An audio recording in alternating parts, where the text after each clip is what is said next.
வணக்கம். தேசம் சிறப்பு செய்திகளுக்காக நான் உங்கள் ரேவதி குணாலர். மண்டப நிலத்தை வாங்கிடும் வண்ணம் ஸ்ரீ மீனாட்சி அம்மன் தேவஸ்தானம் ஏற்பாட்டில் நடந்தேறிய விருந்தோம்பல் நிகழ்வில் கணிசமான நிதி திரட்டப்பட்டது. தேசம் செய்திகள் மூவார் கலைமணி.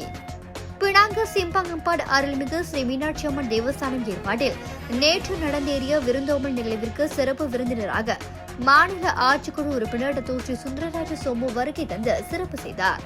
மூன்றாவது விருந்தோம்பல் நிகழ்வின் வழி டத்தோஸ்ரீயின் துணையோடு கணிசமான நிதி திரட்டப்பட்டதாக தேவஸ்தான தலைவர் திரு மூவா கலைமணி கூறினார். சிறப்பு விருந்தினராக கலந்து கொண்டு சிறப்புரையாற்றிய மாநில ஆட்சிக்குழு உறுப்பினர் டத்தோஸ்ரீ சுந்தரராஜ் அவர்கள் தமது உரையில் தேவஸ்தான தலைவரோடும் நிர்வாகத்தினரோடும் இணைந்து இந்த நிலத்தை வாங்கும் வண்ணம் தாமும் கணிசமான நிதியுதவி வழங்கி ஆதரவு வழங்குவதாக கூறினார். இந்நிகழ்வில் MDR டத்து Muniyandi Sekar, Singapore doctor Chennaiah Naidu, Thiru Victor Kumar, Thiru Purushothaman, Thiru Sathgunan, doctor Ganesan Arumugam, Thiru Megaraj, டத்து ஸ்ரீ தினபாலன் அவரது பிரதிநிதி திரு சேகர் ஆகியோரோடு பல பிரமுகர்கள் நிதியுதவி வழங்கினர். பரதநாட்டியம் ஆடல் பாடலோடு அறுசுவை விருந்து உபசரிப்பும் வழங்கப்பட்டது.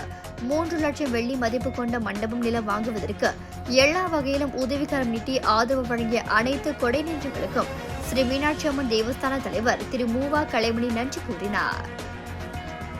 இத்துடன் இன்றைய செய்திகள் நிறைவடைகின்றன. மேலும் பல ஆன்மீக செய்திகளை தெரிந்து கொள்ள தேசம் டிவி மலேசியா யூடியூப், டிக்டாக் மற்றும் இதர சமூக வலைதளங்களை பின்தொடருங்கள். உங்களிடமிருந்து விடைபெறுவது நான் உங்கள் ரேவதி குணாலன். மக்களோடு தேசம், தேசத்தோடு மக்கள். நன்றி, வணக்கம். ஒரு வீட்டுக்கு ஒரு பட்டதாரி எனும் நிலை போய் ஒரு வீட்டுக்கு பல மருத்துவர்களை உருவாக்கும் நடவடிக்கையில் இறங்கியுள்ளது எய்ம்ஸ் பல்கலைக்கழகம். இந்திய மாணவர்களின் எதிர்காலத்திற்கு அடித்தளம் அமைக்கும் எய்ம்ஸ் பல்கலைக்கழகம் MIED வழி மாணவர்களின் பொருளாதார பிரச்சனையை கல்வி உபகார சம்பள கல்வி கடனுதவி மூலம் தீர்த்து வைக்கிறது. எய்ம்ஸ் பல்கலைக்கழகம் தரத்தில் உயர்ந்தது, போதனைகள் சிறந்தது, மாணவர்களுக்கு நிலையானது. இன்றைய நாடுகள் எய்ம்ஸ் பல்கலைக்கழகம்.